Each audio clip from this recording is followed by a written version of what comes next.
Awesome. Okay. Well, welcome everyone. This is great. We have 62 people joining us on the Zoom call tonight. My name is Khadija Faris. I am one of the co-founders of Muslim Women in Tech.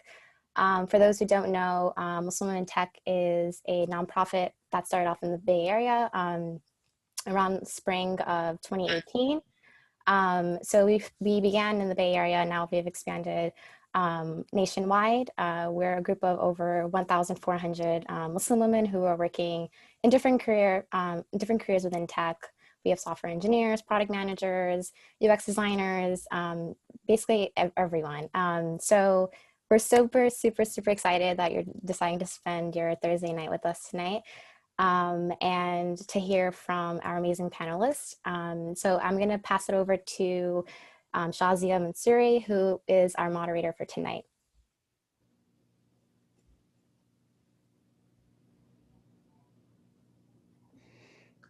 Okay, cool. So we wanted to start with like a very quick overview of what is product design. I think Khadija was saying that there a ton of people have joined who have like different backgrounds and stuff. So kind of wanted to like set a kind of foundational understanding of design. So very high level product design is essentially someone who uses like problem solving with the frame of design to solve for user needs and user problems. So taking into account psychology, behavior, trade-offs, and constraints, things like that, focusing more on functionality, like how something works versus how it looks.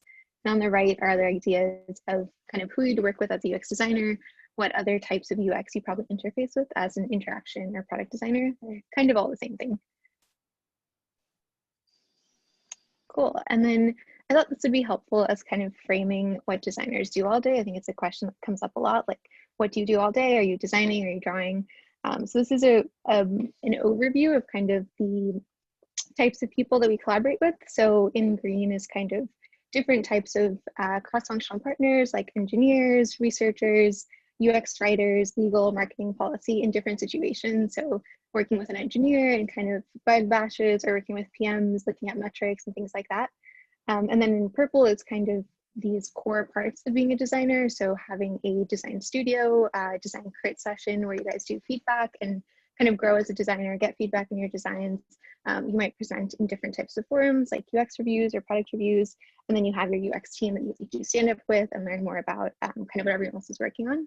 So this is a like kind of overview of what a week looks like. It's mostly not doing design work, I think. Like there's a good balance of hands-on design and then also collaborating with a ton of people and kind of thinking about design in the context of a product lifecycle.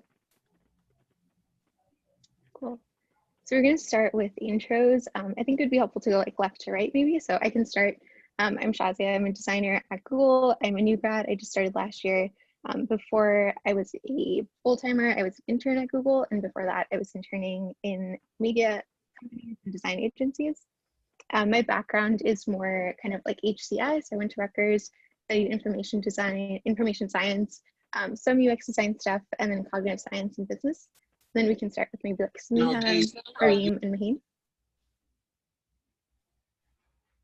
Cool. Thanks, Shazia. I'm Samiha. I'm a product designer, most recently at Lyft, actually. I just had my last day on Monday, joining a new team this upcoming Monday, so really not much of a break. I've been designing for about 10 years. So prior to Lyft, I was at Postmates. Before that, I was at One Medical, and before that, I was at a bunch of smaller startups. Actually started my career off in the finance industry. So I kind of fell into design, and a lot of how I learned design was actually self-taught. So I went to undergrad at Berkeley, did not study design, but I used to make websites in high school. And then kind of after I completed my undergrad, I did a program in graphic design to get the fundamentals of visual design down, and then kind of wedged my way into product design. Cool, I'll go next. My name is Hareem. I'm a senior design manager at Segment, where I run our product design team. We're a team of about 11 designers, from junior designers, people who have just started their careers, just graduated from college, all the way up until more senior designers, people who've been in their career for 5-10 years. I've been at Segment for about 3 years, almost 3 years now. Before that, I was in DC, where I worked as a consultant, working on different projects. As a consultant, you just get placed on different projects. So I got placed on federal projects, nonprofit projects, commercial projects. It was a lot of fun. Mostly, I think eventually it got a little bit boring, which I can talk about as well. The differences between, I think, like design and product design work specifically. And before that, I was doing absolutely nothing. I was a bio major on my way to dental school when I had an existential crisis about looking at teeth for the rest of my life, at which point I decided I could not do that, and just ended up, thank you, Mariam, and then just ended up diving into a boot camp at General Assembly, which I did to learn design. Originally, I saw it as just something that I would do to just kick off my career and just like see what would happen if I did it. It ended up changing not just my career, but in a lot of ways, honestly, my life. It gave me a lot of the opportunities that I have now, the reason I'm in San Francisco right now. And I actually teach there too. So in the evenings, I teach and mentor designers at General Assembly, teaching them just like the foundations of what it means to design in the first place. And then on top of that, just like how to transition to a career in design, especially if you've had a career in something else before, which happens quite often and I think is super awesome. So that's me. So awesome, Hareem. That's a great intro. Hi, everyone. My name is Mahin Sohail. I'm a product designer, lead product designer at Facebook. I currently work on the artificial intelligence team. So in the AI team, I'm really focused on helping innovate for the future, sort of working 3-5 years out and envisioning how AI technology can enable new experiences for us.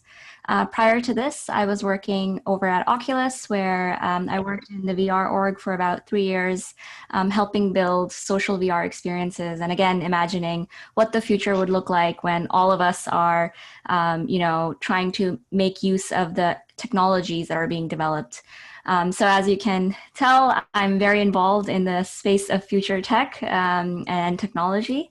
And that's one of my superpowers is I love figuring out how design can make these technologies more relatable. Prior to this, I used to work at Electronic Arts, where I worked on video games like FIFA on both mobile and console. And then before that, I was in design school where I was studying not design, but a mix of architecture, film, graphic design, programming, and also business. I went to this program called Interactive Arts and Technology, where the focus was to learn everything so I could go into film school, because that's what I wanted to be. I wanted to be a visual effects artist. And then I stumbled upon UX and figured that it was the best balance of all of my skills. I really wanted to work in the space of NGO and VR one day. And so it all just kind of laddered up. And then outside of work, I focus a lot on projects around storytelling, where I try to create empathy in terms of experiences people have. And so I run a podcast called Fake ID, which is launching in 2 weeks, I think, and a couple of other projects that you can check out later. Cool. So exciting. You guys are like doing the most. And I love how interdisciplinary everyone's backgrounds are. I think UX is one of those things where people end up into it from so many backgrounds and like have kind of picked up all these different skills and different like kind of backgrounds and things. So really exciting. I'll start with a bunch of questions that I have, and then we have space for Q&A at the end, so people can like add in the chat or unmute yourself at the end. So I'll start with the first question. What is something you wish you knew earlier in your career? And then also thinking kind of related to that, what advice do you have for a new grad designer who's starting a new job, kind of how to start with a good first impression, but then also kind of going in with that lesson that you've learned now as you're more senior? I can start. This is something I think about a lot, especially as an instructor of designers, as well as somebody who I would say very much did this wrong when I started out. So when I graduated, I was like kind of coming into the design industry with the same mentality I had as when I was a bio major, which is like, if you just put your head down and study enough, like you should be fine. Like you should be able to make it in basically any career. And I was treating a career in design or in tech very much like people treat a career in like medicine or at the time for me, I guess, dentistry. And so I spent a lot of time just like reading and absorbing things and trying to know like all the terms, practicing just like in different design tools, like how to recreate websites and solve problems and things like that. But looking back, and especially now when I think about this panel too, like I met Maheen through a friend of mine who works at Facebook. I met Samiha and Shazia through a panel that we did 2 years ago. Like this industry is such a community-based industry, and I really wish that I had approached it that way when I was starting out. So I wish I asked for help. Like I wish I talked to people who had jobs that I wanted and asked them how they got there. I wish I like asked for portfolio feedback instead of like thinking that it was something that I needed to just like figure out on my own. And I wish there were communities like this one, especially. I think that's awesome that now there's an actual avenue for you to find people to actually ask for feedback for those kinds of things as well. So I think, like, to summarize, something I wish I knew is like, you can and you should ask for help. This is super community-based industry, and like lean on that to help yourself like get to where you want to be. It's so interesting hearing, Hareem, hearing you say that you think that you did it wrong. As I see you now, and I'm like, you're such a badass. I actually think that I started out wrong.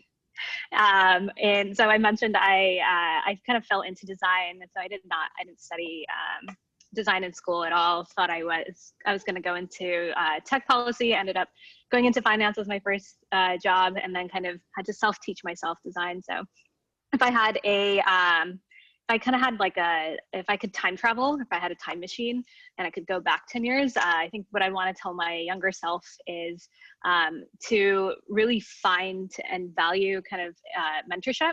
So, and this isn't just necessarily, you know, finding someone who is outside of the organization that you work in, but within your organization. I think people that you work directly with and people that you work closest with, they're the ones that are seeing you day to day. And I think they're the ones that can also kind of help you level up in your career. So if I could go back in time, one of the things I tell myself is to just find other people to kind of lean on, to learn from, and to really think about what is the thing that I'm optimizing for at that moment, and what are kind of those next steps I need to take in order to grow in that. That could be reaching out to someone in a different function and kind of leaning on them to walk me through what they do, or it could be leaning on other designers and kind of asking them, having them sit down with me or walk me through kind of how they go through their work and their day to day. Yeah, those are all really great answers. For me, I'm going to make this a bit before you become a new grad designer, but maybe you're still an intern, or you're about to graduate, or you're still thinking about sort of where to start. So I had, in my case, I started as a VR designer as an intern, and I knew nothing about VR, and Facebook put me in this team.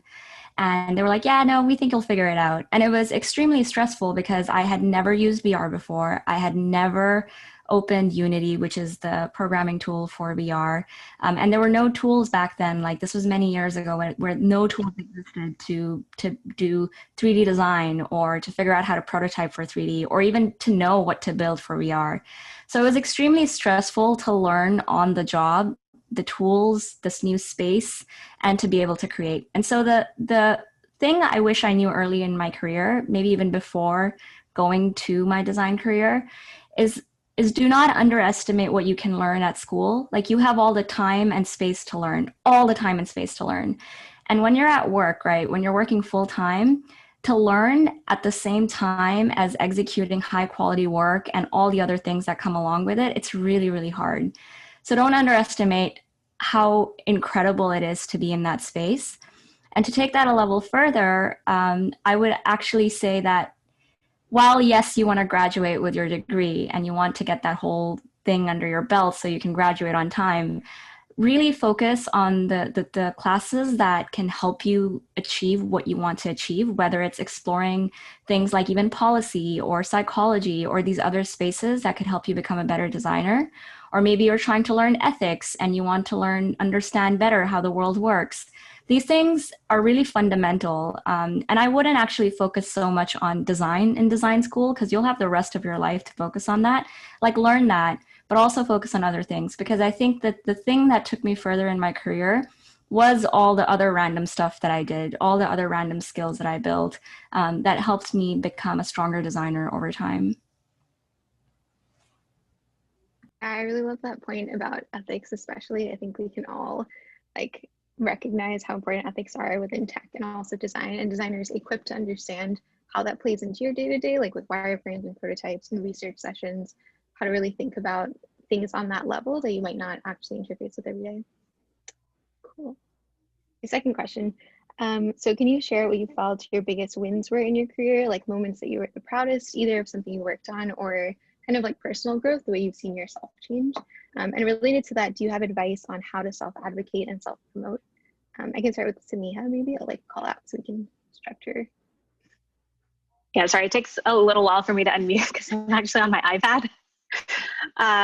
So this is an interesting question because the way that I view what a win is really kind of evolved throughout my design career. So when I was a newer designer, what I would consider a win then is very different than what I consider a win now. So for example, earlier in my career, seeing my products shipped into production, that was really exciting.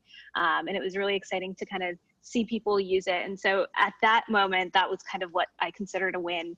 Whereas when I was a mid-level designer, seeing positive feedback from users or seeing, you know, something, a product that I worked on with the team and that I led the design on kind of launch into the hands of users and seeing it at scale, that was considered a win. These days, getting alignment and buy-in, which is kind of one of the hardest things to do. I would almost even say that sometimes that is even harder than the more tactical design work that I'll do. But really kind of influencing the direction of not just the product that I'm working on, but also sometimes even going into other teams and influencing their roadmaps and getting them to prioritize things and just getting that buy-in and alignment. Being able to kind of achieve that and convince someone who might be, you know, on like the opposite end of the table and getting them to see my side and buying into that is what I would consider a win. So as an example, when I first joined Lyft about 3 years ago, so if you're familiar with the Lyft legal team, it is one of the most conservative, perhaps as a reaction to our competitors' legal team. But no one in product, none of the engineers, none of the designers, no one wanted to ever go up against the legal team. It was always like, oh, legal wants this? Okay, I guess we just have to do this thing. And so when I had first joined, this is about 3 years ago, I was on this team called Subscriptions, which is, if you're familiar with Lyft Pink, it's a membership product. It was the precursor to that. And so the legal team had asked and kind of mandated that we have all these lines of legalese, and it took up if you're on a smaller device, it would take up the entire screen. And so as a user, it looks like you're essentially giving your life away in order to opt into the subscription. And so I saw that and I was like, okay, there's a much better way to do this. If we just, you know, improve the visual hierarchy, and instead of showing 20 lines of legal text or however that may be, what if we just show the most important thing and really understanding, okay, what is it that the legal team wants? What are they trying to solve? Well, they want transparency with users. They want clarity so users know exactly what they're opting into. And so when I went to the product manager that was on the team, who was awesome, he was like, oh no, I'm not going up against the legal team. I mean, I'll set up the meeting, but you're running this meeting. I was like, okay, challenge accepted. And so we met with the legal team, and I was like, hey, just so you know, the solution that you guys gave us, this is what it looks like in the product. It's affecting our conversion metrics. It's ultimately affecting the business. And we believe if we improve the visual hierarchy, if we improve the experience of going through the purchase flow, that it'll not only help our business metrics, but it adds more transparency with our users, so they actually know what they're purchasing. No one's going to read 20 lines of legalese. And they're like, oh, transparency with users. Yeah, we like that. And they basically opted in, and that was almost like a case study in how to convince the legal team at Lyft. And so those are the things that I can kind of consider wins nowadays. Did you work with the legal team after that? And like, was there a way to kind of like build off of what you started there? Yeah, so that was kind of the jumping off point for other projects. And so it's a blessing and a curse where every project after that, it'd always be like, hey, Samiha, why don't you go talk to the legal team on this and convince them? And I was like, Sure, or I could also teach you guys and scale myself that way. Yeah, you have to like be careful what you show expertise in if it's something you like don't want to do later. I feel like that's a big like designer No problem. good deed goes unpunished. Yeah. Did you have anything to add, Maheen or Kareem? Yeah, I can go next. I would say there's like two types of wins, right, in your career. There's personal wins and then there's career wins. And career wins keep coming. You know, you get a promotion, you do projects, you get recognition, all of that. And it's kind of like a continuous thing. And for each person, those can be different based on kind of what you want to make sure that you feel like you're doing good work and that you're continuing and achieving your goals. But in terms of a personal win that I've had, it's probably been the biggest mindset shift for me, where I found that at a certain point in my career, I started thinking about, I kept hearing this advice from people around me where it was like, go to the place where your weaknesses lie. But it was further enough in my design career that the right thing to do at that point was to actually go to the places where my strengths are valued, not to go to the places, because you could be like, you know, you could have like all the skills, and you could have all the skills, but you could be really good in certain skills. And to really be valued in some place, you should be able to figure out what are those things that are really true to who you are. So for example, as a designer, I really thrive in ambiguity. And I'm a really good storyteller and a good communicator. And these three things enable me to be a better designer and enable me to make better work. And so when I make decisions, when I go to a different team, when I move to a different company, when I work on projects and I pick projects to work on, when I choose these battles to take on, it's helpful to know what your strengths are, to know what you're good at, because it can enable you to be a better designer. And it can also help you work better with this imposter syndrome that everybody feels, because people are like, imposter syndrome never goes away, but it can be dealt with if you know your strengths, because then you know exactly what you're bringing to the table.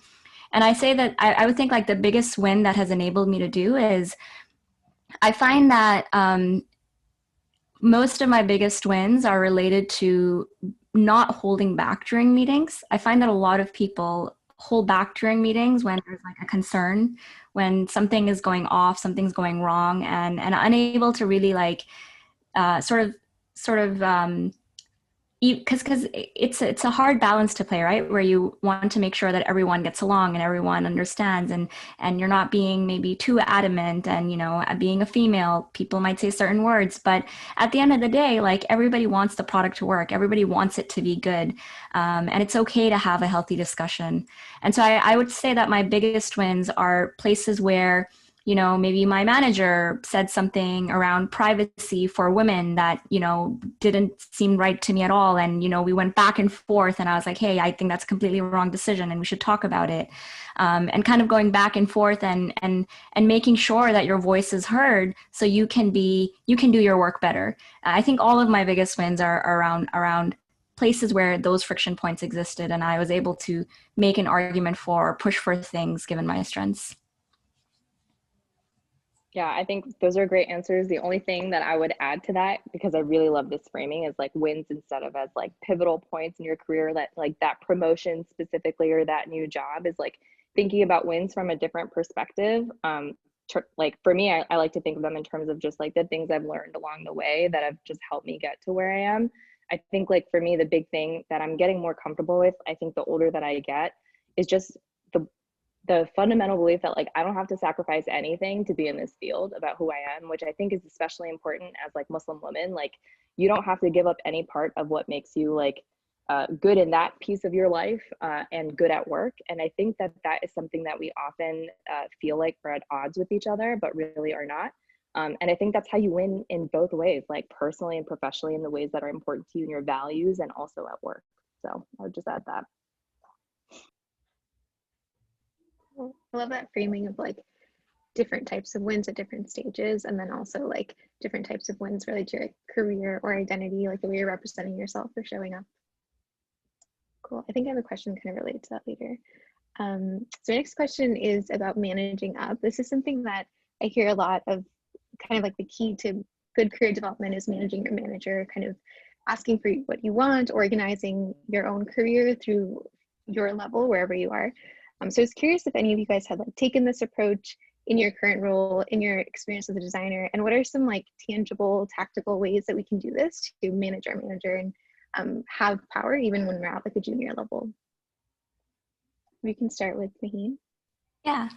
Managing up is so critical in your design career because if you think about it, your manager doesn't really know what you want or isn't involved in your day-to-day, especially as you become more and more senior. Your manager probably is not involved in your day-to-day. And so you need to let them know what you want, how they can help you. And sometimes, you know, you might not be matched with a manager who can help you all the time. And that's where you have to be even more clear in the help you need. And so in some ways where some like short things I do to manage up is making sure that I have an agenda right before the meeting, making sure that I'm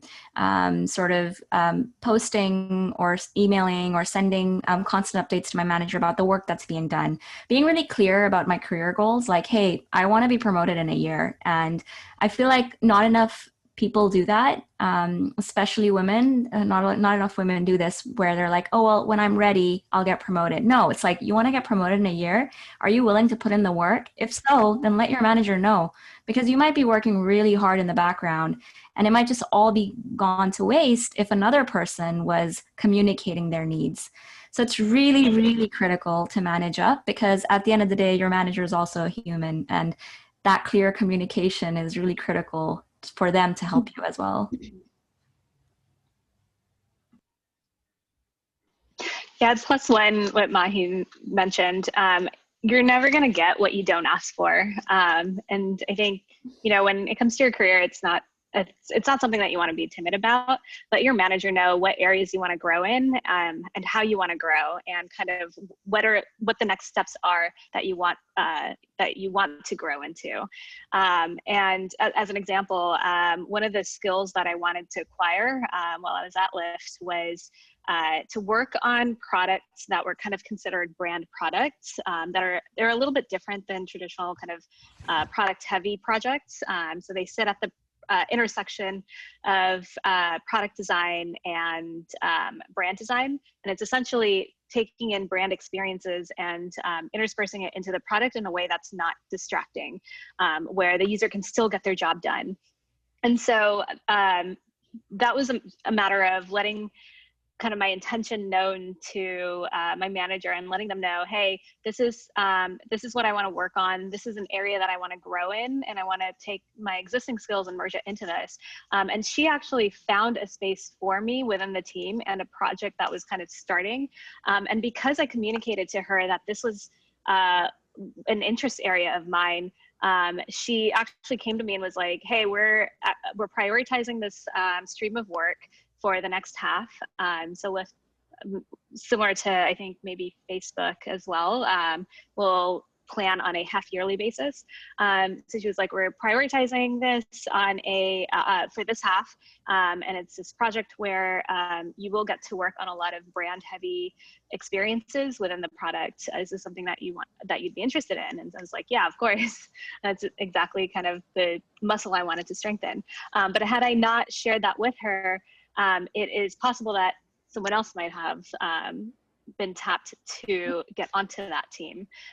So, you know, when it comes to managing up, a lot of it is taking control of your own career and letting your manager know what you want and how you want to grow, so that they can then help you grow in those ways and find those opportunities for you. Yeah, I think you both hit the nail on the head. When I think about managing up, I think of it in two like buckets. The first bucket is what you can get, with which both of you touched on, like how do you take control of your own career? I think the second part, I think about this a lot as somebody who is a manager, which is also like what you can give like to your manager, which is thinking about what does your manager care about and what are the things I can do to help align with those things that are important.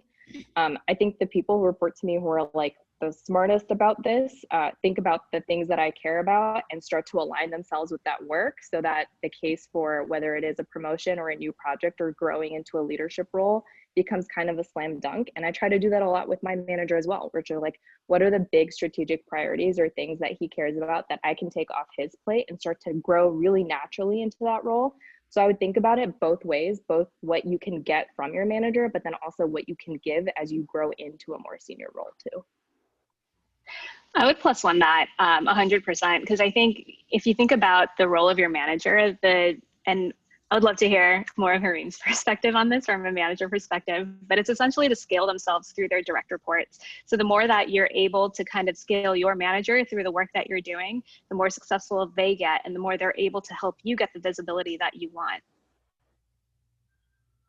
Yeah, I think that's exactly right. And what tends to happen is obviously like the more senior somebody is, the more aligned they are with like the business objectives, right? And that's really where like the magic of really powerful and effective design happens, which is design that isn't just happening for the sake of designing, but design that is like truly and deeply aligned with like business and strategic objectives, which happens the closer you align your work to what your manager cares about. So for sure.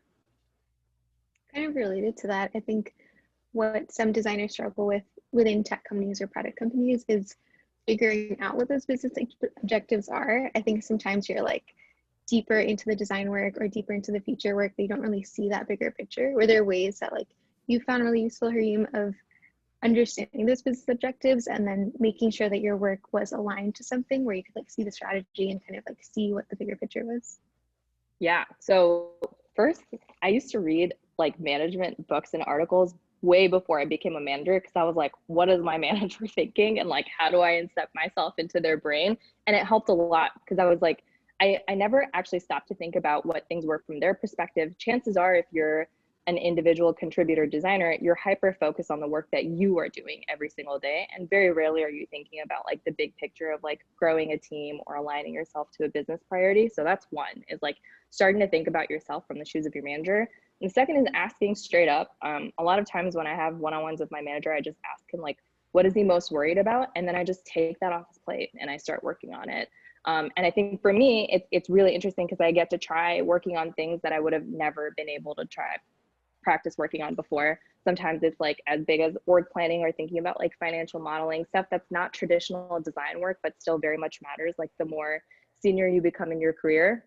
And sometimes it's stuff that's like really tangential that I'm like, I don't even know if I'm ever going to need to know this, but it's kind of cool like to have that kind of exposure into that level of work.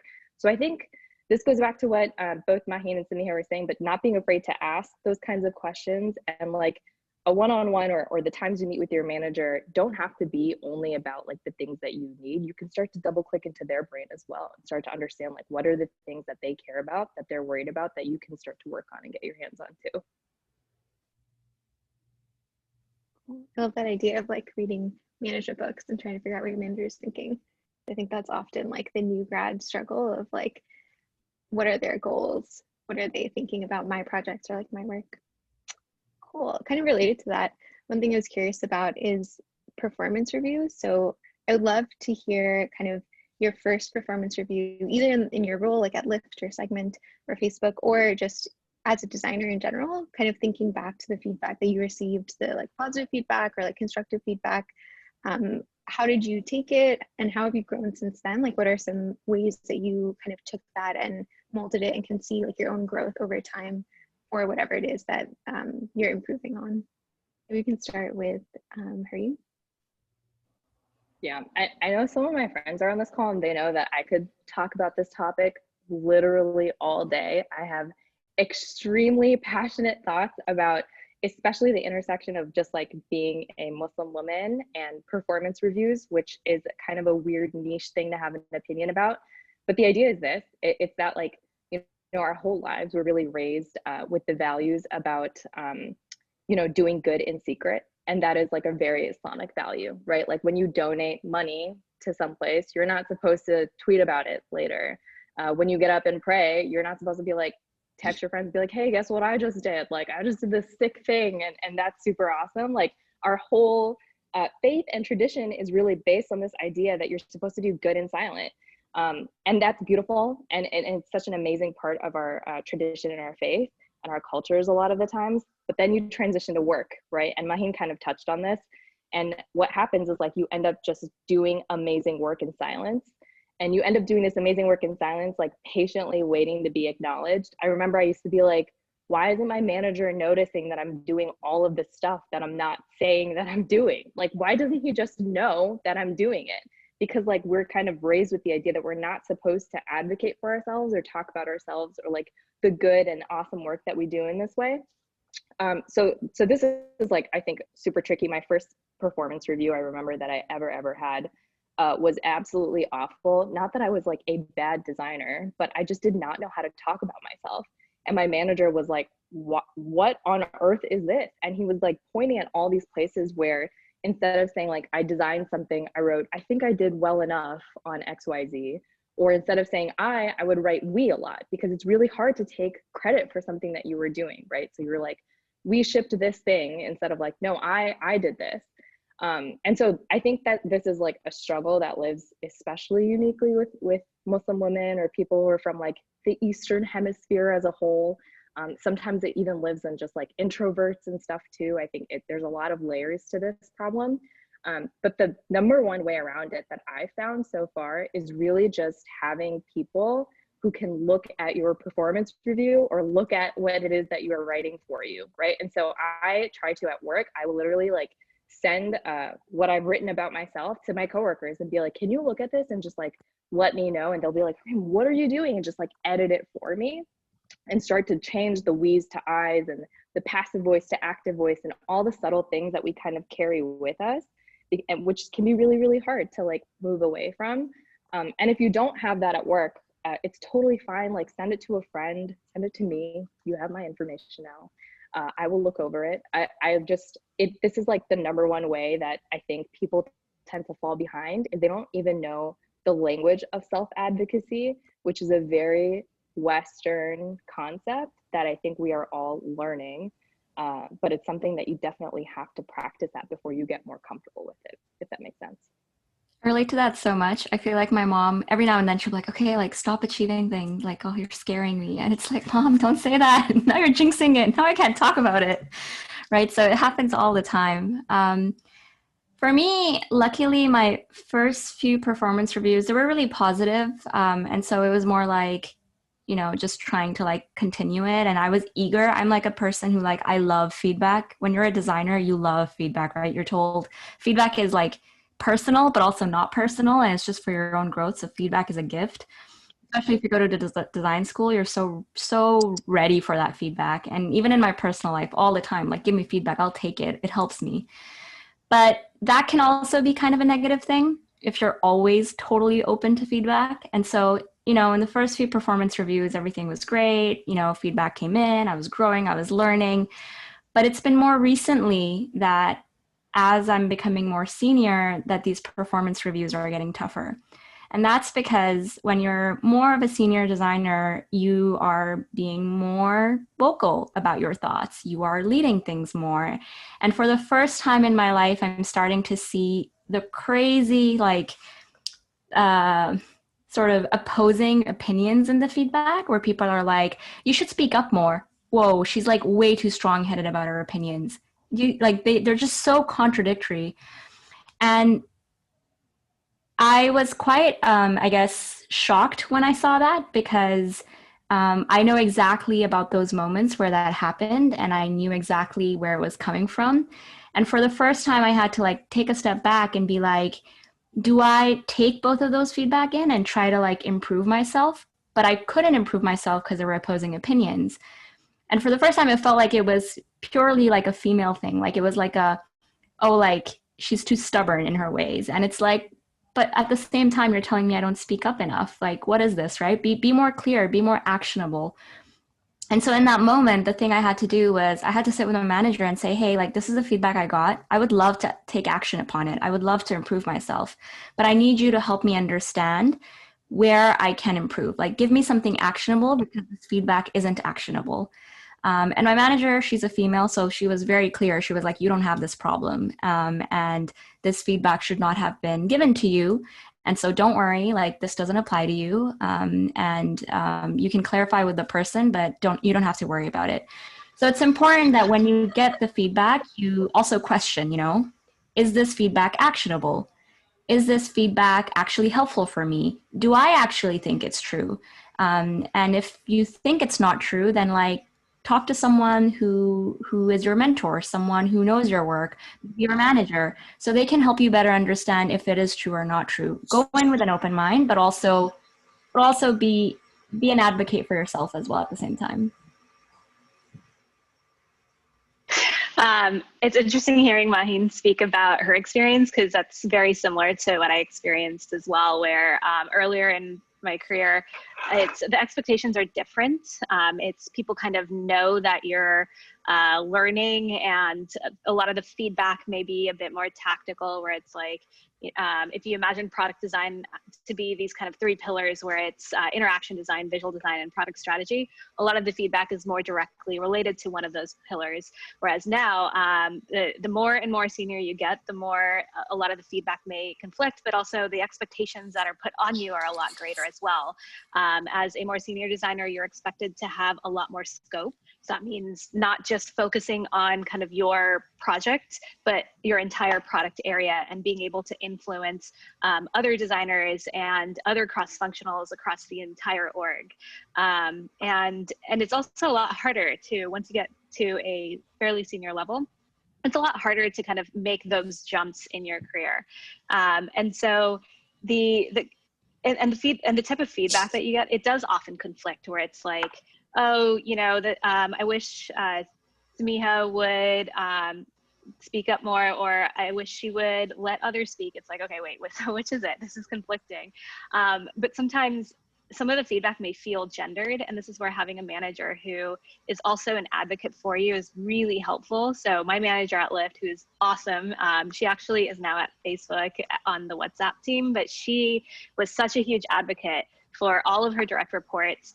Anytime there was feedback, she had one of the most diverse teams at Lyft. And so anytime there was feedback for any of her female direct reports where it felt like the language was gendered, she would actually call it out and would say, put a note in there that would say, this feels like it potentially could be gendered. And she would bring it up during review cycle. So that way it doesn't count against us, and really focus on kind of like the things that actually matter, that were more tangible feedback that we could take action on.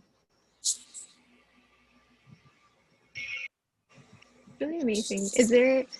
I think also in like line with receiving feedback, is there ways that you guys have learned to become better feedback givers? I think also in like a management position, Kareem, like when you're talking to your reports or giving feedback on product work or just like career development kind of growth work, is there ways that you found framing or kind of thinking about these biases has come up?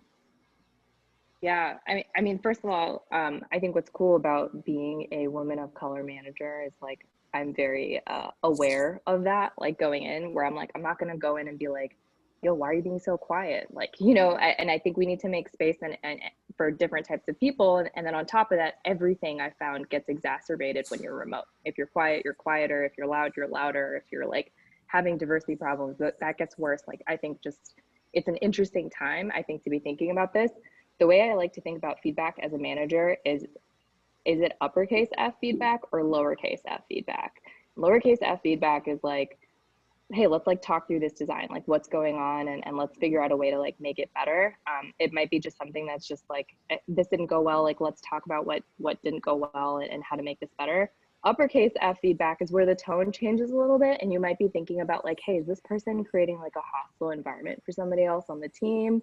Or how do I make sure that I'm giving feedback to a man who's like constantly speaking over another woman on the team, maybe, or somebody who's just like not showing up the way that they're supposed to. And I wish I practiced that more before I became a manager, because I found that it's just like an invaluable skill to have regardless, where it's like when you're thinking about feedback, sorting it in your mind, which is like, is this uppercase F feedback that I need to sit down and give this person, or like lowercase f feedback? And like, that takes different flavors in different organizations. Sometimes you can feel really comfortable doing that over Slack if that's like what your organization is super comfortable with. And sometimes it's like, hey, let's schedule some one-on-one time because we really need to sit down and talk about this or work it out. And I think just starting to lean into your emotional intelligence, thinking about it the way you would think about the way you might give feedback to a friend, I think a lot of those same muscles come into play here, right? It's not like a whole new set of problems. Work is ultimately just people coming together to solve problems, and starting to think about it that way, I think is super helpful. Yeah, I think on that note, this concept of giving feedback, the way you want it to be actionable for yourself, you want it to be actionable for other people. And at the same time, you want to help other people, right? If you want other people to help you grow in the feedback that they're giving you, think about ways you can help other people. So an example would be, I told a designer on my team that, hey, you know, it's the pandemic, we're all working remotely and you do incredible work, but you don't share it enough. Or we're in meetings together and you don't speak up enough. And I find that I'm always advocating for your designs, but then I get the credit for your work. And so, you know, maybe it's because I find it easier to talk in meetings. So maybe, you know, as you're trying to do that, let me know how I can help you create that space so you can have more opportunities to share your work, so you can feel more comfortable speaking more in meetings. So if you know sort of the feedback that you're giving people, also think about how could you help them grow in it as well, because it will only take your relationship with them further as well. I love that perspective because I think as designers, we also have design critiques, which is a form of feedback, more tactical, but I think even that is such a venue to really like stretch this muscle of feedback, even if it is something small and like button design or patterns or stuff. So super useful. And I love the connection that you, oh, sorry. Oh, I was just going to add on to that by saying that I think one thing that I found to be a pretty useful tool is to ask the other person, what kind of feedback are you looking for? Because it might be that they are not looking for feedback, or that they're looking for a specific type of feedback. But if there's some sort of like a personnel issue or something, that's where I think rather than asking what kind of feedback are you looking for, it's kind of being okay with raising an issue so a molehill doesn't turn into a mountain later on, but also understanding that this is a person that's in front of you, they have their own feelings, and they are also only human, and understanding that however you give that or deliver that feedback, framing it in a way where they understand that you know, this is how, like, this action or this thing is how it made you feel, but here's what they could do to kind of have more impact on the team. Yeah. Super interesting. I think one thing that also stood out was kind of I think all of you had mentioned identity, which I thought was really interesting. Like, I think being a woman, but also I love Tareem's analogy of like the values you grew up with in like a Muslim family or like Muslim values. I've never made that connection before. That kind of like blew my mind in terms of like where things like this come from. So super useful. And I really love the point, Samia, that you mentioned about your manager actually calling that out, like gendered feedback versus feedback that feels kind of objective. I feel like that's super useful and really great to have an advocate like that who identifies that more clearly. I don't think all managers or like all spaces in tech really are.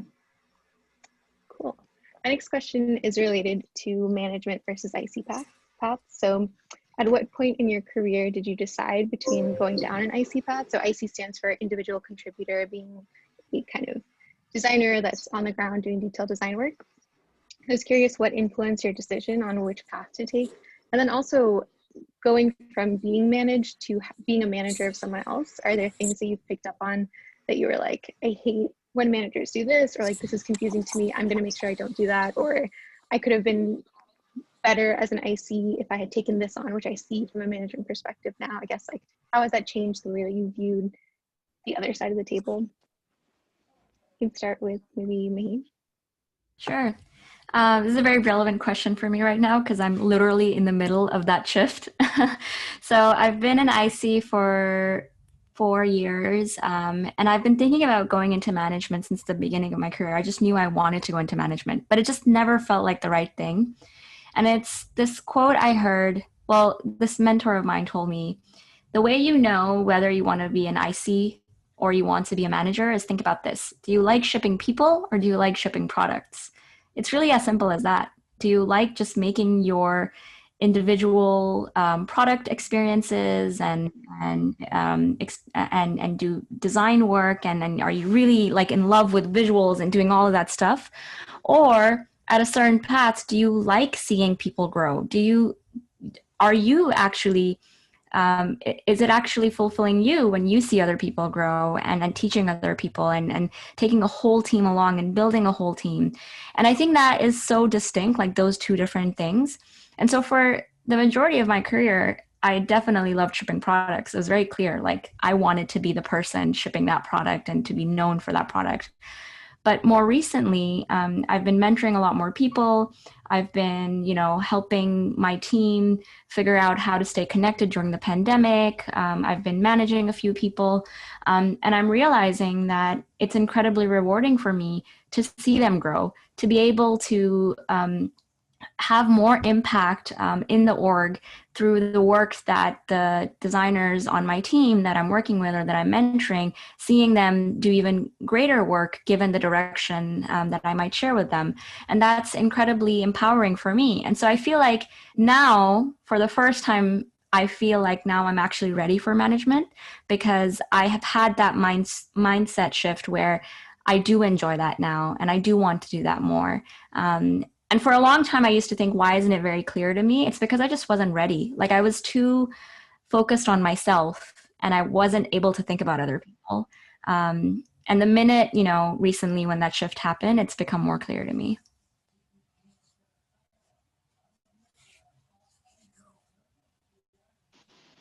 I guess I can go next. So this is something that comes up for me every couple times a year. And it's something that I've consciously chosen to not decide on, where I've kind of left the door open towards management, but my interest is really on the IC track. I think the skills required for management are very different from being an IC. I think a lot of people often think that in order to grow and flourish in your career, you have to go into management. It really just depends on where your interests are. I think as product designers, we're kind of lucky in the sense that, similar to engineers and data scientists, there are parallel tracks. So there is the IC track where you can go fairly senior all the way up to, I think some companies call it principal level designers. I think there's only a handful in the entire tech industry. Or you can hop into the management track and go fairly senior there. Just because you're an IC doesn't mean that you're not senior. I have often seen that some managers be less senior than some ICs. It just depends on kind of where your interests are. And so for me right now, that is to stay on the IC track. What I enjoy doing though, and I think it's something that's expected of more senior level ICs, is to mentor other designers and to mentor more junior designers that are on the team, but also to kind of help direct the work for them and with them. I think there is a previous question around managing up, and it was brought up a couple times where your manager is really looking to kind of scale themselves through their direct reports, and that's something that you sort of do as a senior level IC. And so in terms of would I ever want to be a manager? Maybe one day. I wouldn't say no. But as far as do I want to be a manager right now, for me, that's no. Yeah, I think to add on to that, I was actually super interested in Samia's answer because I remember you were like a super IC, and I think that is awesome. And I think that that's especially awesome because people tend to conflate mentorship and management quite a bit. And they believe that in order to start mentoring, you must start managing. And I think the interesting thing for me is like, I think if I'm doing my job properly, most of the mentorship doesn't live with me. It lives with the other people on the team. Honestly, I'm really just there to help like guide people's careers and help grow designers. For me, it's interesting because I think what happens to a lot of people that we don't talk about enough is sometimes a transition to management doesn't always look like, you know what, Hareem, like you're awesome. Like here's this promotion, like you're a manager now. Mine was what you call like a battlefield transition, which was like we desperately needed management at the time, which happens so often in design. Someone leaves, or you realize your boss has like 16 direct reports, or something happens, or you just kind of reach a certain size and scale where it's like the org needs to shift to accommodate, right? And that's honestly what happened with me at first. So I think first of all, just being like, it's not always just like this grand promotion that happens, which is sometimes how we treat design management. The other is separating out design management as a promotion versus a career transition. And I would think of it very much as a career transition instead of a promotion. You can be promoted into a very senior designer and still spend a ton of time mentoring other designers without ever managing, right? So then like, how do you think about that transition specifically to management? I think for me, it was very similar to like what Maheen was describing, which is I was very frustrated at first when I first transitioned to management, because I was like, what the heck am I doing? Like, what am I doing all week? I can't point to a single thing that I've made the way that I used to be able to, like designs or research plans, or just like being able to ship product or be really excited about building something. And I really had to start training my mind away from looking at tangible artifacts as the output of my work, and instead start to be comfortable with the idea that like planting an idea in someone else's mind is me doing a good job, or like helping someone work through something is doing a good job, or like explaining something to somebody is doing a good job. Like just moving away from what it means to have like a specific output of work, I think was interesting. So a lot of times I think I was really afraid of moving away from the concept of designing completely. But I would say like now having like managing like a team of 10 and managing a manager, I think I'm designing like more than ever, in that I'm designing culture very intentionally, designing collaboration very intentionally, designing diversity and inclusion extremely intentionally, and then like designing capability in people and like the crossroads for people to interact with each other and build really exciting products. And I think for me, that was like a key just mental shift that I had to make, which is I'm not stopping designing, I'm just changing what it is that I'm designing in the first place. So. Yeah. I think I just saw a question from Dua where she was asking, what can junior designers start doing earlier in their career if they want to eventually pursue a management track? And that reminded me of this sort of feedback I got from Charlie Sutton, who works at Facebook. And he said that if you know you're interested in going into management, start building your own manager's playbook, even if you're like early in your career. And what a manager's playbook could be, you can define what that is. But the way I define it is start building a book of interesting values that you recognize in other managers, good or bad, right? So like Hareem seems like an awesome manager, and there's so much that we've learned from her today. And like whatever you get out of that today, like you can put that into your manager's playbook and start thinking about how can you develop those skills. Because when the time comes to be a manager, then you can start to practice what kind of manager do you want to be. And I feel like I've also learned this in architecture school, where an architect has like a box of values. And when you walk into that building, it's very clear that this building is theirs, even though it never says that this is the architect of that building. And similarly, like that's kind of how you want to build your management style. When people work with you, they know exactly the type of manager you are. You know, you're supportive, you're communicative, maybe you're a bit hands-off and you let them just do everything and let you know, or maybe you need management up, or whatever that relationship is. And one thing I did earlier in my career to figure out, you know, what kind of manager I want to be later on is by talking to other design managers and asking them what makes a good manager, and seeing their different answers and sort of seeing what actually matches what I would resonate with or not. Is there something related to culture that you both have seen that you wanted to instill in your own management practice, or something that you've seen from a really great manager that you wanted to carry over if you do end up going into a management role, like Samia, for example? Yeah, I think the best manager sort of answer I got when I went around asking people, you know, what makes a good manager, was a manager looks out for you in your design career. Their job is not to make sure that you succeed in this team or even in this company. Their job is to make sure you succeed as a designer.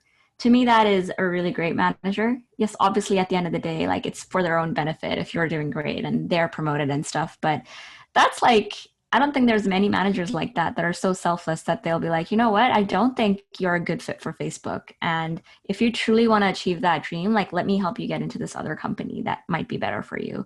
And let me connect you to those people. So I really love that. And I hope I can be that one day.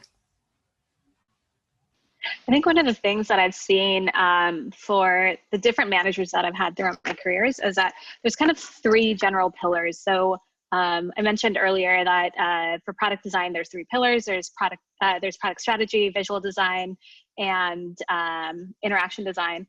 from what I've seen with the managers that I've had through my career, they also have 3 pillars. They're just different pillars. For them, it's largely been process, career development of their, the second pillar being career development of their direct reports, and the third being strategy. So looking at the scale of what they kind of own in their product area, and being heavily immersed in the strategy of that. Generally similar to product designers, you tend to be strong in at least 2 of the 3. There's kind of like a baseline. With managers, I've seen some essentially similar or analogous to that, where the managers that I've had are kind of, there's like a baseline for all 3 pillars, but they are strong in 2 out of 3 of them. So for me, it's a matter of figuring out, okay, what are like the characteristics or the things that I care most about, and which managers on this team kind of exhibit that. And so I think as I think about, or if I were to think about management in the future, I would want to think about, well, what are between those 3 pillars, what are the areas that I care most about? And does the business have a need within that team or that opportunity for those pillars?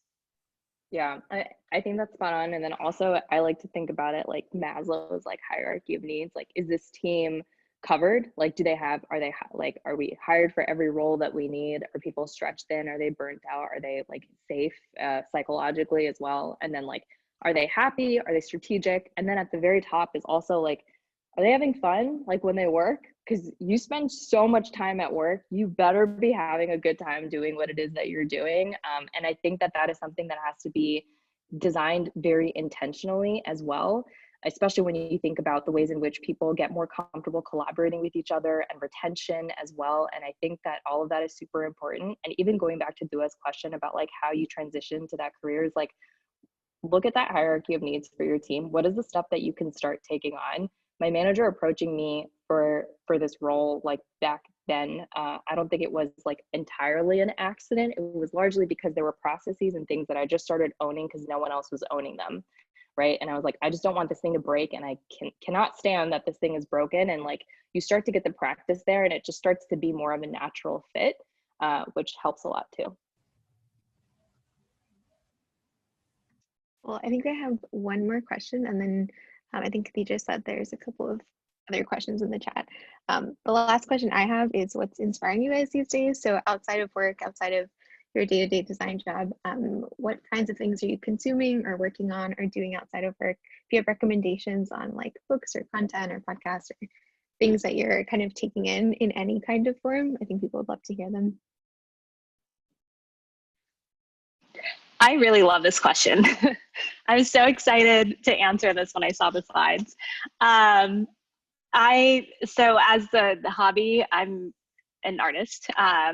And one of the things that I'm really passionate about and really excited about is traditional Eastern art, so specifically Mughal Persian miniatures, and then this really old Ottoman art style called tazip, which is done with real gold. It's a very expensive hobby. And I'm just really excited about Eastern art history. So if you look at if you go to any kind of art history class or lecture, it's always focused on Western art history. And there's a lot to take away from that within design work as well. There's a lot you can kind of extrapolate from that. But art historians from the I think it was like early 1900s, they would look at Eastern art history from spanning, the millennia of Eastern art history, spanning from like all the way in Japan and China with flat perspective art to ancient Persia and Mughal India and the Ottoman Empire, and go, oh, it's flat perspective. They didn't know perspective. We don't, and they would discount it, and they just wouldn't look at it or study it. But in fact, they did actually know about perspective. They saw they were exposed to European traders and art coming in from Venice and Dutch Renaissance painting. They're like, yeah, perspective's cool, but we don't care for it. We're going to continue with our flat perspective art, and it has its own beauty. And so that's something that a couple years ago I got really into, and it's it's something that I hadn't quite, even though I'm from one of these cultures. I hadn't actually been exposed to it in depth. And so I was like, wait, but this is so interesting. This is my history. This is my culture. And so I got really into it. And now I have a whole separate art Instagram.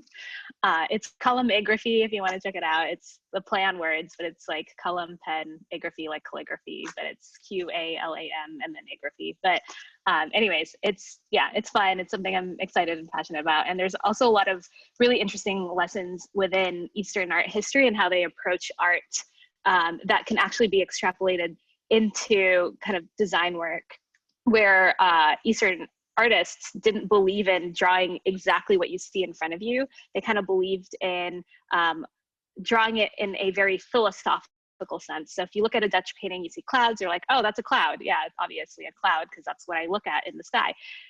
With Eastern art, it's more of a metaphor. So when you look at a cloud in isolation, it just looks like a pattern. But when you look at it, it looks like the definition of a cloud rather than in a literal sense.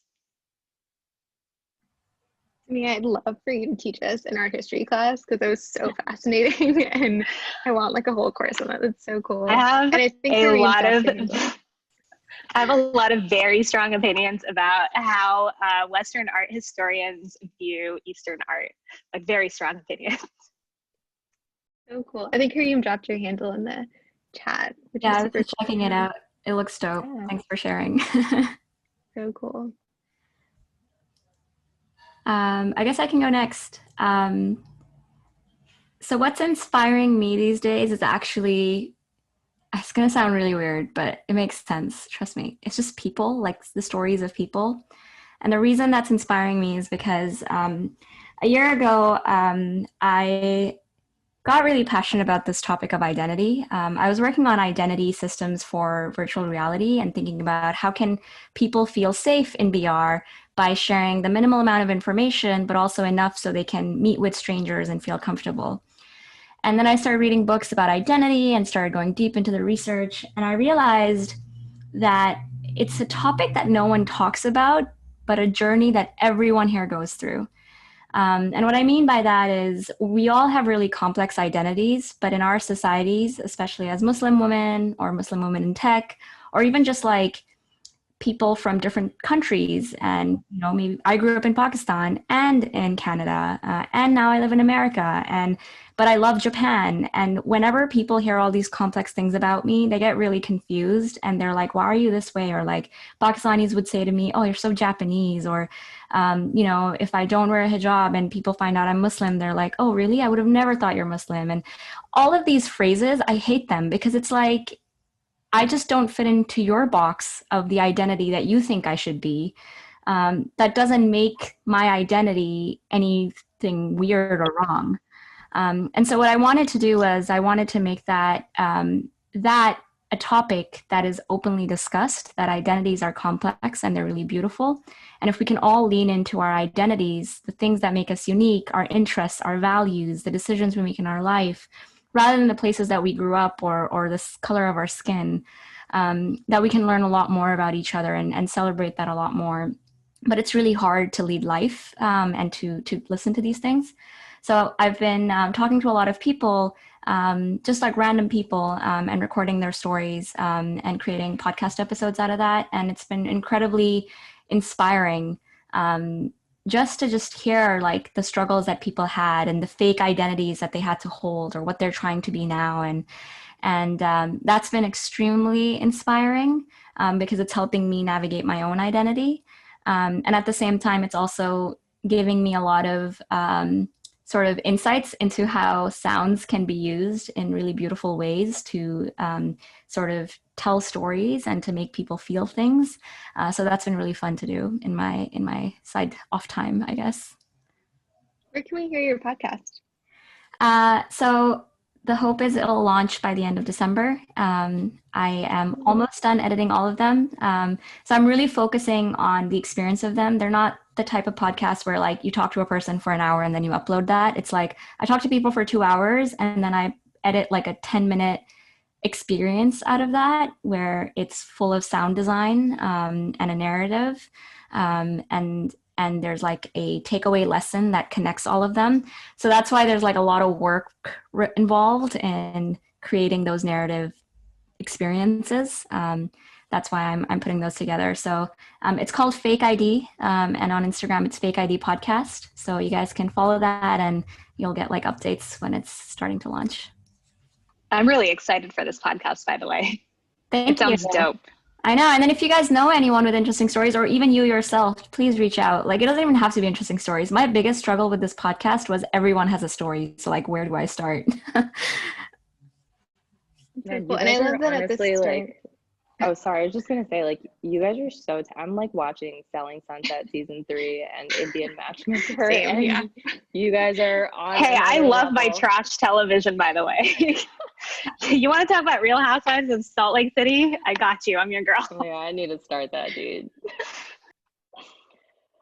What I are think, you up to, Kareem? yeah, I think just to kick off of that, it's kind of similar to Maheen, but way less profound. I think like what inspires me, honestly, is like Muslim women, straight up. I like a lot of my friends are here, and they can attest to the fact that I literally get high off of career conversations with Muslim women who are looking to like grow their careers, talk about like what they want to do next, talk about like where they want to take their careers, like what kind of things they might want to go into, editing your cover letters or resumes or portfolios or talking about yourself. I genuinely enjoy that stuff so much, and I think it's because there's just not a lot of people who look like us, and not just this field, but almost any field that I think needs more representation from people like us. And I think it's communities like this one that are especially awesome, and I think let us invest in each other in that kind of way. And that's also a plug where if anyone wants to talk about any of those things, like whether it is your own career or how you might want to think about your growth, or just brainstorming any ideas that you might have, I'm seriously always available to do that. I think like it's the most inspirational thing in the world is just like the career tracks and the ways in which we're starting to invest in ourselves and grow into new and interesting professions. Amazing. Okay, I think that's all of our questions. I know we're like way over time, but if there are any like pressing questions in the chat, I think I like missed all of the first half. So if anyone wants to like unmute and ask them, or if you guys noticed any that you want to answer, I think we can spend the next like couple of minutes doing that.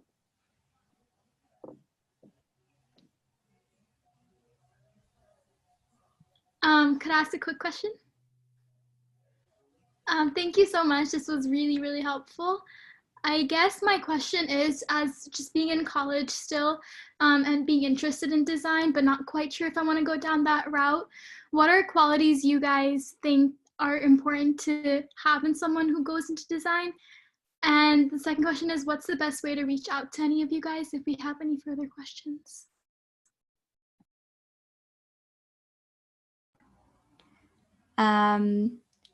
So wait, I have a clarifying question. So is it that you are interested in design, or you're trying to still figure out if you're interested in design? So interested in design, but not exactly sure if I'm going to go down that route. So I guess like what qualities do you think are important in a person who is going to go down that route? Right.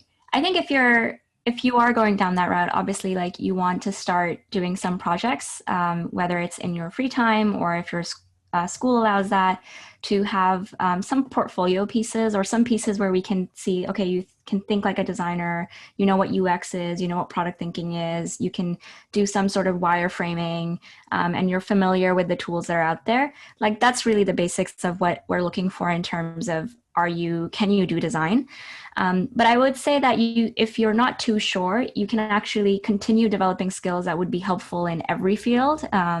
And to me, the number one skill you need as a designer is communication. Like I cannot emphasize it enough. I think you saw it in Shazia's calendar, where it's like majority communication, where you're talking to people, you're trying to figure out how to sell yourself, sell your idea, give feedback to people. And so same thing with when you're working in projects, in classes, right? You're trying to communicate with people, you're trying to like take things further, or maybe you're doing extracurriculars at school.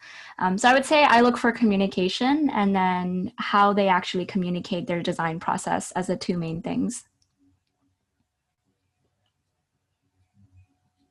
I think also there's two secrets to that. One is like getting experience doesn't always have to look like getting a job. I used to, when I was getting that first job, I used to just like reach out to nonprofits and offer to redesign their websites for free. And I felt like I was doing a good thing and they were getting some free design work. And I got to put that on my portfolio. And so like I would just get experience however I could get my hands on it. So don't equate that with like getting a job necessarily. I think that's the first part of it. The second part of it is honestly just not being afraid to like advocate for yourself. I think that that is where a lot of people tend to fall short. You will not, I have seen many times more senior designers not get a role that I would happily give to a more junior designer based on hunger and passion alone. And that is something that you can't like teach necessarily. It's something that's hard to put in a portfolio, but comes across in a lot of different ways, whether it's you writing an email to somebody being like, here's why I want this job and here's why I want this job under you in particular, or you just being really excited about a specific opportunity and going for it and going for it hard. Like I just wouldn't underestimate, like I've seen it happen so many times, I think in my career, the places where somebody has like invested in the extra mile and not being afraid to do that regardless of your level of experience. There's an adjacent question to this question in the chat around portfolios. I say adjacent because I think that's one of the things that you need as a designer, so that prospective employers can kind of evaluate your work. And so, you know, when you're first starting out, you may not necessarily have the projects that you need. So a portfolio for context is essentially the body of work that you have to showcase to prospective employers. It essentially goes through your design process, and I would actually say lean a little less on process and show more of the work. But it's basically to show prospective employers what you've worked on. And so if you're starting out, you may not necessarily have that work, but you can certainly do case studies, or work with a nonprofit or like a smaller company and do like a small project with them, so that way you have work that you can show on your portfolio, which should be accessible by website, whether it's password protected or not. I actually have a question for you guys. One of them is, my name is Latifa. I'm currently a project manager going into TPM more role, and this is actually a very interesting perspective of your roles as well. One of the questions directly to Harim. I'm a hijabi as well. Recently, I just noticed that I have to work 4 times or 5 times as harder compared to my peers because I'm visibly different. And maybe my life would be a little bit easier if I wasn't wearing the hijab, right? I got management telling me that too. It's like, maybe if you didn't wear the hijab, you would have gone farther in life. So what is your take on that? And then I had another question too for all of you, for Maheen and Samia too, but I'll talk to you guys later. But I want to hear your perspective on this one. Oh, just a disclaimer. I think this will be our final question, unfortunately, before we wrap up. So yeah. Cool. Thanks for the question. I think it's a tough one, obviously, but I think the way that I like to think about it is it's kind of weird. It's like front loading your good impression before you get to slide into being yourself. And I'll explain what I mean by that.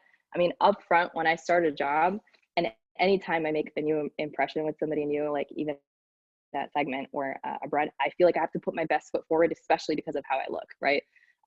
Especially because of this thing that I wear on my head that is a little bit more recognizable to people. And it's just like, I tend to represent something that honestly, I didn't sign up to represent in this big of a capacity, but I front load the good impression, as in like, I will do my very best work early on, especially, and show up with like 200% and a smile and be excited and take on additional work and do whatever it takes, up until the point where I start to notice, and this happens every single time, where once you start working with somebody enough, they stop seeing your hijab. And I think that is just something that should be happening where you work. That's awful if your manager is telling you that is the reason you are not getting promoted. I think like something I learned at Segment was like, once the hijab started being something that people just stopped seeing, my life got a lot easier just in terms of like the different parts of myself I felt like I was able to show.